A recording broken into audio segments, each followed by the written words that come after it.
वित्तमाः श्रीभगवानुवाच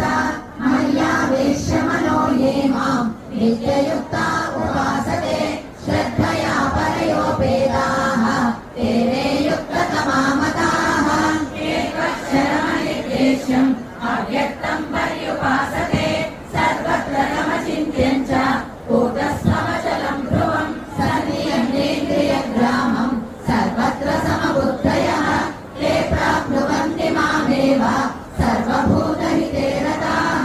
क्लेशोऽधिकतरस्तेषाम् अव्यक्तासक्तचेतसाम् अव्यक्ताधिकतेर्दुःखं देहवद्भिरवाप्यते ये तु सर्वाणि कर्माणि मयि सन्न्यस्य मत्पराः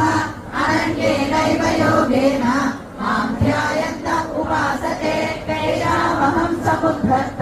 मृत्युसंसारसागरात् भवामि न चिरात् पार्थ चेतसां मय्येव मनः आधत्स्व मयि बुद्धिर्निवेशय निवसिष्यसि मय्येव अत ऊर्ध्वं न संशयः अथ चित्तं समाधातुं न शक्नोषि मयि स्थिरम् अभ्यासयोगेन ततः मामिच्छाप्तुं धनञ्जय अभ्यासेऽप्यसमर्थोऽसि मत्कर्म परमो भव मदर्थमपि कर्माणि कुर्वन् सिद्धिमवाप्स्यसि अथैतदप्यशक्तोऽसि कर्तुं मद्योगमाश्रितः सर्वकर्मफलत्यागं ततः कुरु यथात्मवान् श्रेयो हि ज्ञानमभ्यासात् ज्ञानाद् विशिष्यते ध्यानात् कर्मफलत्यागः त्यागात् शान्तिरनन्तरम् अन्वेषा सर्वभूतानां मैत्रः करुण एव च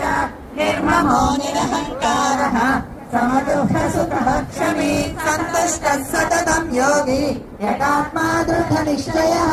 मय्यर्पितमनो बुद्धिः यो मद्भक्तः स मे प्रियः यस्मान्नो द्विजते लोकः लोकान्नो द्विजते जयः हर्षामर्षभयोद्वेगैः मुक्तो यस्य च मे प्रियः